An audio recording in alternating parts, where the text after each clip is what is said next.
Hi, it's Bolognese here from Valhalla Gamer, doing a tank review on the AMX 1390, the Tier 8 French light tank. Here it is in Tank Inspector. We're going to take a look at the armor profile, take a look at some of the soft stats, look at the replay, and have a quick chat about the other statistics of the tank. So pretty much it's a French Tier 8 autoloader light tank. It has zero armor, so let's go past that. 50 front, 60 front plate, angled. Maybe you can bounce shots sometimes if people shoot your gun directly here.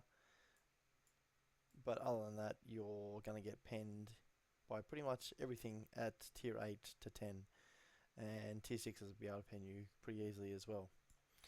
Comparing it to the RU251, as you can see by the soft stats, the stats that Wargaming don't show you in the game, the tank is worse in pretty much every way than the RU251. Maneuverability, mobility and survivability. Even though the RU251 itself doesn't really have any armor as well, it's worse in that area. The only saving grace for it is obviously that 6-shot auto loader that it comes with, the 90mm f3 with 248 pen with APCR, which is undoubtedly better than the RU251's heat, because you have a higher guarantee of penning than heat, especially shooting at the size of tanks where you have the misfortune of shooting a track. Alright, we've had a quick look at the tank. I'm going to go into the gameplay.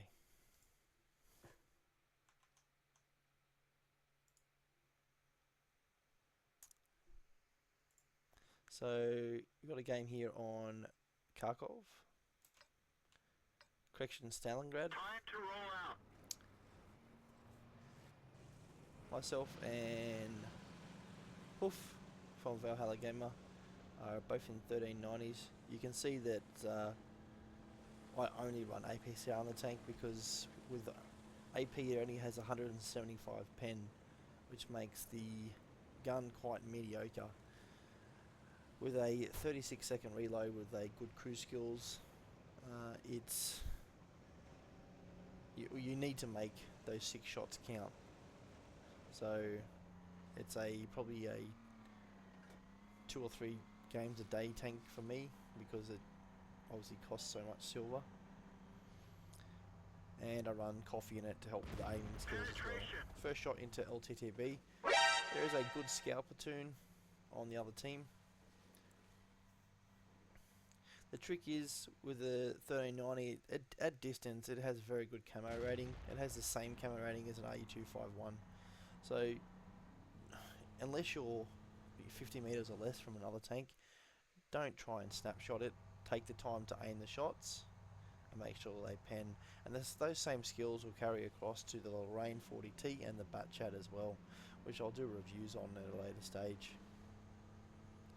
So right now we're just waiting for tanks to push up. Obviously we don't have much support over on this side here.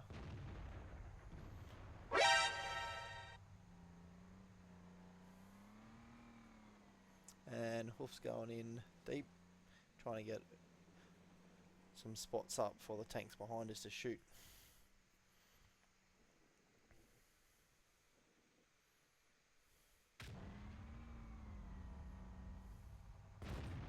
So there you can see is a great example of how this nerf in 9.6 has basically wrecked autoloaders having the ability to snapshot anything.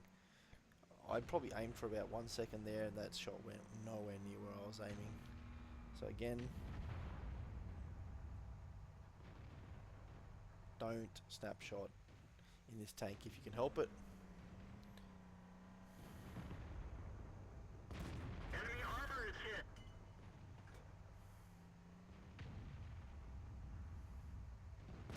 Penetration. So there, even though I had 1 round left, the I6 was looking at me. The trick in autoloaders is to surprise your enemy and not take hits, especially in light tanks. Alright, even though I had a shot left, actually taking that hit isn't going to be good for me, because I'm going to need my health later in the game. So the wise thing is to pull back and let someone else take him, or just spot for your team.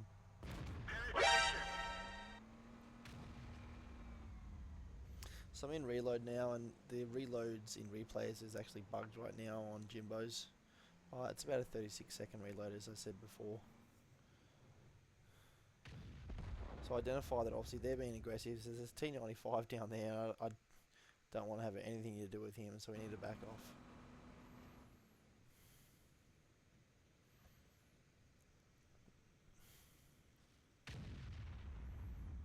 We're up to 1200 damage.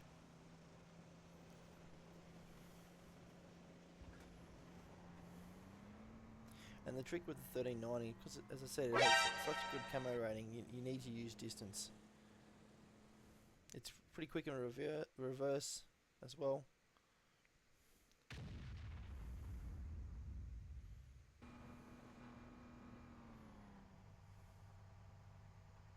Penetration.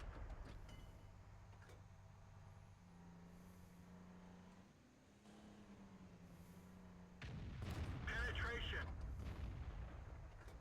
Enemy armor is damaged. No idea how that shot hit. Didn't even look like it was going to hit when I was firing it. Enemy armor is hit. That Poorly one aimed didn't go shot through. there. Should have waited. Secondary dead. We're trying to cover for him. And I was getting greedy there. And the IS-6 hit me. I could have easily avoided that shot if I was being more on ball and not take that hit from the IS-6. So I'm in reload again. I see that obviously we got tanks flanking on all sides, and I need to get out of here. T95, Waffenträger, Borsig, IS-6. So my next focus is the T34-3 that is going into the centre alone.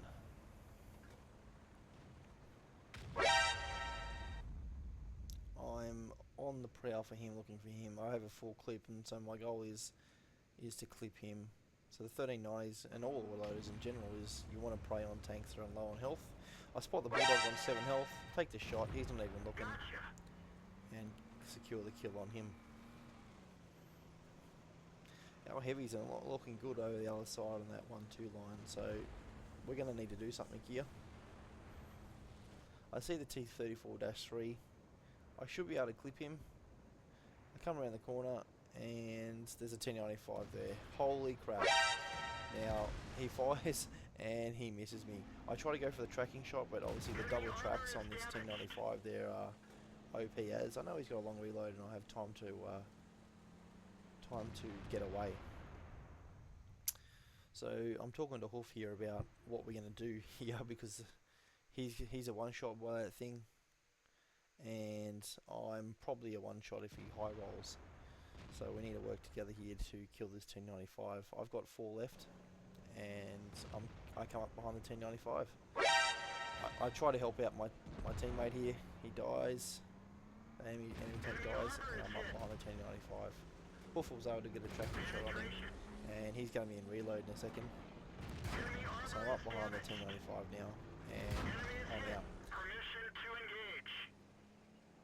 I'm in behind the T95, and I realise that I've got the if this T95 dies, he has the ability to Target lost.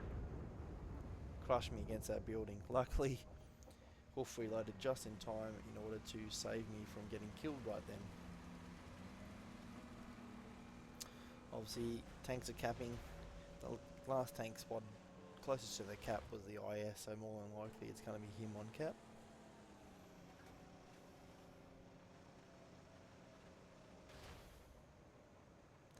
So I have now another full clip. Still got 18 rounds left, so if you carry just one ammo type and you pen, you can still do decent damage. So I'm pretty sure I know where this IS is going to be. He's going to be in the corner of the building. Yep, and there he is. I have his side, and I get the reset in. Hoof's going to flank, and I will annoy the shit out of the IS.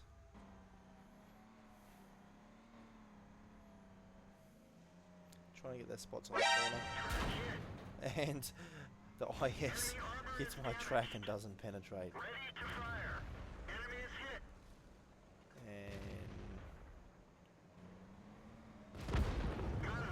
I get the kill on the IS. I've got 2 in the shell. And I go for a reload.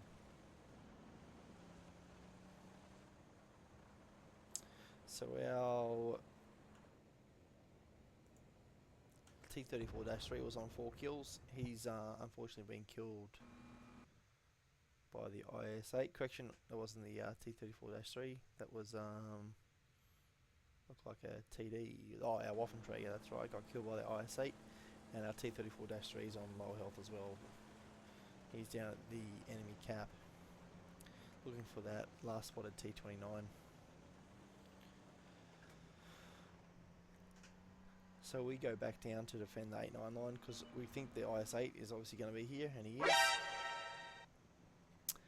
And again, the old bait and switch. I'm on the higher health, so I can afford to take a hit. I mean, I don't really want to, but I can afford to take a hit from the IS-8 and bait him into firing. That's when Hoof will come in behind him and try to clip him. So trying to get the spots here on the corner. There he is. He's pushing towards me.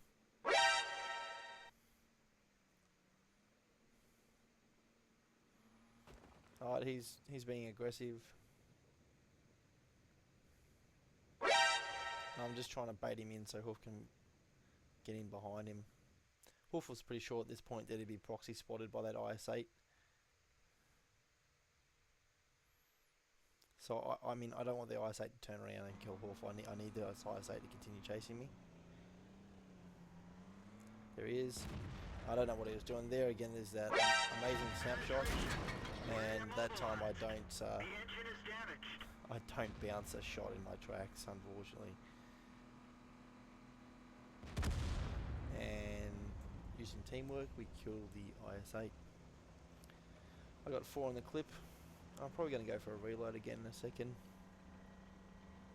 So the trick with autoloaders again is if you're not in a direct engagement, and even if you've only fired 1 round, always have a full clip ready.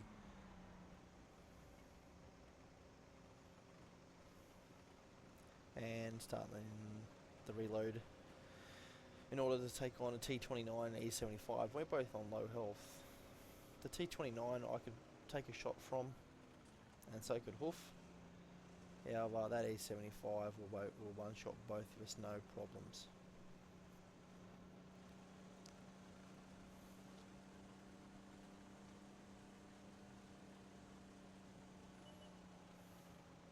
So I spot the T-29 coming down the road. Again, I bounce another shot from a heavy tank, a tier 7 heavy tank.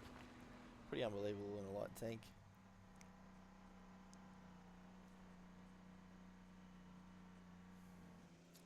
So again, just talking to Hoof, saying I'm going to try and bait this T-29 into coming towards me, which he does. And the T-29's coming up. He's got his turret turned. And that was a really unlucky shot there, not to penetrate. Especially, even though it wasn't poorly aimed, it was just unlucky to go up high and hit his turret. Get a nice tracking shot up there on his ass. Try to get a second shot here on the back of his tank, but he repairs just as I fire. And we get the kill on the T-29. And then a wild E-75 appears. I've got 3 left.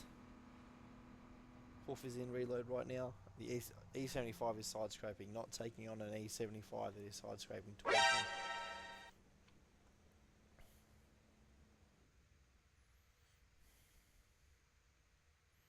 Again, using teamwork, Hoof is going to flank, come up behind him, and I will attempt to spot and draw the fire from the E-75.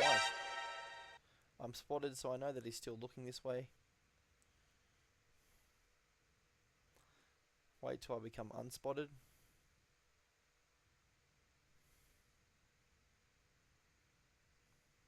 And talking to Hoof, saying, right, are you ready? He's got a full clip. He's going to come in now and try and spot the E-75. E75 is spotted, and he's turned away from me. So, well, his turret is. I go for the lower plate, go for the turret, but he's angled too well, and Hoof gets the kill on the E75. And that's the end plate. Alright, looking at the end results. Here's the end results. Ace Tanker, Confederate Defender, High Caliber, 4,557 damage, 2 kills, 1,358 experience, and Hoof 3,277 damage and 4 kills, and 1,299 base experience. Obviously, you can see, even with all that damage, it still cost me 25,000, and I spent 72,000 repairs. So, if you're going to run the 1390 and grind to the Lorraine 40T, be aware that in order to actually do damage, if that's what you're interested in, you're going to need to run some gold. You don't have to run gold all the time, because you will get that matchmaking where you have tier 7, tier 8 and tier 9 tanks. However, when you're in a tier 10 game and you're facing up against heavily armored tier 9s, you're going to need to run gold in order to penetrate them, because 175 pen is pretty abysmal. Alright, that's my review of the AMX 1390. Hope you enjoyed it, and thank you.